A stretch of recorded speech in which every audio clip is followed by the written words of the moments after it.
यत इंदिरा ससुदत्र ही। इंदिरा कहते हैं, इंदिरा एक नाम है राधा रानी का, श्री जी का नाम। तो जयति तेधिकम जनमना प्रजः, गोपी सब भगवान श्याम सुंदर से कहती हैं कि प्रभु जब से आपने जन्म लिया है तब से उन बैकुंठ से भी अधिक महिमा इस ब्रजभूमि की हो। क्यों? क्योंकि लक्ष्मी महारानी यहीं पर आकर के विराजमान हो गई। क्योंकि श्याम सुंदर के बिना राधा रानी नहीं रह पाती। इसलिए जीवन में हम सबों को भगवान के यश जैसा, भगवान के जैसा व्यवहार गुणों को अपने भीतर रखना चाहिए। तो श्रीमान कौन हो सकता है? जिनका स्वभाव भगवान के जैसा है, बड़े स्थिर हैं, बड़े गंभीर हैं, और जिन देवियों के सामने श्रीमती लगता है, पता है श्रीमती का मतलब? श्री मतलब राधा रानी, श्री मतलब लक्ष्मी महारानी। अरे घर में, जिस घर में स्त्रियों का आदर होता है उसी घर में धन्य शांति सब टिकता है। जिस घर में स्त्रियों का आदर नहीं होता है उस घर में लक्ष्मी कभी टिक नहीं सकती। लक्ष्मी महारानी खुद अभिमान करती कि हमारे पास धन की क्या अभाव है, मुझे पति की सेवा करने की क्या आवश्यकता है। ऐसा कभी लक्ष्मी ने कहा मैं आपकी सेवा नहीं करूंगी, मैं सिर पर जाकर के बैठ जाऊंगी? कभी लक्ष्मी ऐसा कहा? लक्ष्मी महारानी धनवान होकर के भी भगवान के चरण में बैठती हैं। इसीलिए लक्ष्मी जैसा जिनकी मति है, श्रीमती का मतलब बुद्धि, लक्ष्मी जैसा जिनकी बुद्धि है, जिनका बुद्धि अहंकार से भरा नहीं रहता, उनके घर में भगवान विराजमान हो जाते हैं। आजकल दुर्भाग्य है कि स्त्रियां पति को तो नौकर मानती हैं, खुद पर्स लेकर के मार्केट जाती हैं और पति साहब झोला लेकर के पीछे पीछे चलते रहते हैं कि नहीं। तो पति को नौकर बना लेती हैं तो खुद क्या बन जाती हैं? नौकरानी। अरे पति को कोई राजा बनाए कि नहीं, तब तो रानी बनेगी। तो कभी नौकर नहीं मानना चाहिए। लक्ष्मी महारानी चरण में बैठती हैं। उसी प्रकार हम सबों को चाहिए अपने जीवन में इस प्रकार भगवान के सद्विचार, भगवान के सद्गुणों को अपने जीवन में स्वीकार करना चाहिए। तो भगवान वेदव्यास ने इन्हीं सब बातों को भागवत कथा के माध्यम से लोगों के मध्य रखा, जिससे जीव मात्र का कल्याण हो जाए। अपने घर में सुख शांति समृद्धि अगर हम आप चाहते हैं तो भागवत कथा से प्रारंभ कर लें। अरे जोड़ी नहीं कि हम किसी वक्ता को बुला करके ही कथा सुने। आप सब वक्ता हैं, आप सब श्रोता हैं, क्योंकि असली श्रोता ही वक्ता हो सकता है, और असली वक्ता ही जब तक श्रोता नहीं बना तब तक तो वक्ता हो ही नहीं सकता। तो हम दुनिया की बातों को सुनते हैं लेकिन ग्रंथों की बात विचारों को नहीं सुनते हैं, इसलिए घर में कलह होता है। तो घर में नित्य स्वाध्याय करें, और नित्य स्वाध्याय करेंगे तो निश्चित करके आनंद की प्राप्ति होगी। इस प्रकार जब श्री नारद जी ने संत महात्माओं के चरणों की धूलि की महिमा सुनाया है कि देखो मेरे जैसे व्यक्ति भी जब महात्माओं के चरणों की धूल को स्वीकार किया तो कहां एक साधारण गंधर्व, और कहां गंधर्व से दासी पुत्र, और कहां संसार में मेरी ख्याति हो गई। किनके कृपा से? बोले भगवान की सेवा के प्रताप से, महात्माओं के चरण धूल के प्रसाद से।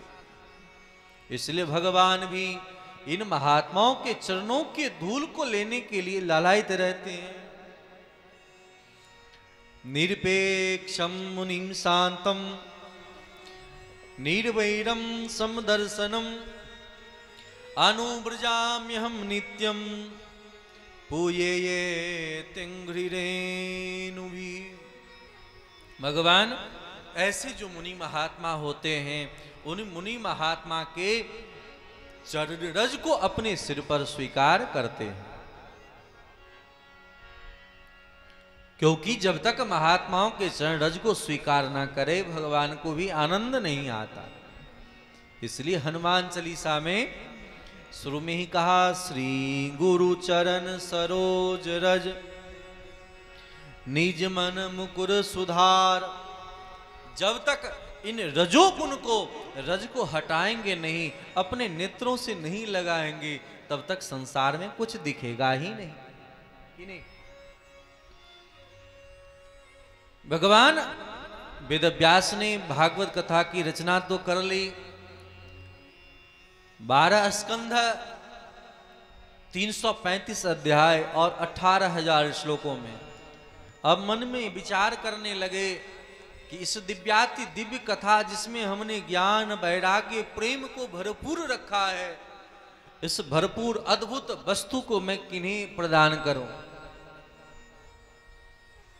देखो, वस्तु अनेक प्रकार के व्यंजन आप तैयार कर ही लो, भोजन बना ही लो, लेकिन भोजन की महत्व कब है?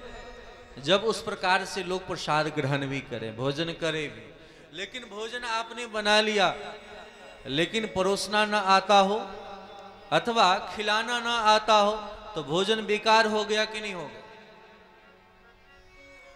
जीव जब भोजन करता है तो कहां करता है? घर में करता है। होटल का भोजन अच्छा होता है कि घर का भोजन अच्छा होता है? भोजन घर का ही अच्छा होता है। फिर लोग होटल क्यों जाते हैं? होटल क्यों जाते हैं? घर का भोजन अच्छा होता है तो होटल क्यों जाते हैं? बोले होटल इसलिए जाते हैं कि देखें परोसाई कैसे किया जाता है। जब आप होटल में जाते हैं तो सामने बहरा आता है और बड़े अदब भाव से, प्रेम से, सद्भाव से, अरे महाराज क्या चाहिए बोलो, पूरा पर्ची लेकर के आता है कि जो आपको लेना है आप ऑर्डर तो करो, देखो मैं तत्काल उपस्थित कर सकता हूं। और आप जो ऑर्डर करते हैं वह लेकर के आता है और आपके सामने परोस देता है। आपका मन गदगद हो जाता है, अरे देखो मन मुताबिक भोजन बना है। भोजन अच्छा है ऐसा नहीं है। आप होटल के भोजन करके आप अस्वस्थ हो सकते हैं, लेकिन खर्चा करके भी आप तारीफ करके आते, कितना सुंदर भोजन था। मेरे को बनाने वालों को, खिलाने वाले को कुछ गिफ्ट भी देते हैं कि नहीं, बड़ा प्रेम से खिलाया, आपका पैसा, आपका वस्तु, आपका सब कुछ, लेकिन आप प्रसन्न हो गए। उसी प्रकार हम सबों को परोसने की कला सीखना चाहिए। घर में भोजन तो अच्छा होता है, जब घर में बाहर से पतिदेव काम करके आए, भोजन करने बैठे कि दुनिया भर की विपत सुनाने लगे, ऐसा हुआ, वहां हुआ, देखो इतना प्रेशर है, इतना टेंशन है।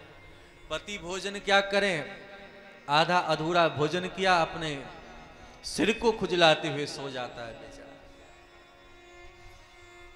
जब भोजन कराओ तो नियम है कि जैसी मां भोजन कराती हैं बच्चों को, वैसे ही पति ही क्यों ना हो, मां बन करके भोजन कराओ, कोई प्रेशर ना बने।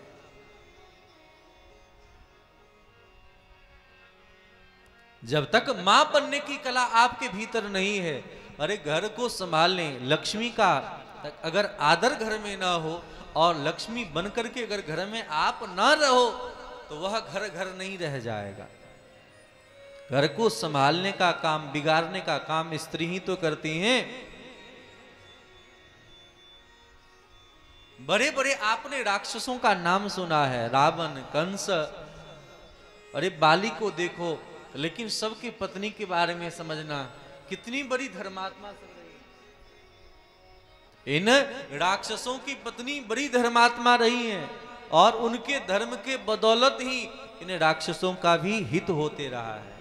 इसलिए भले ही पुरुष कोई धर्म ना करता हो, लेकिन स्त्रियों का कर्तव्य है कि हम ऐसे सत्कर्म करके हम अपने घर को सुस्थिर रख सकते हैं।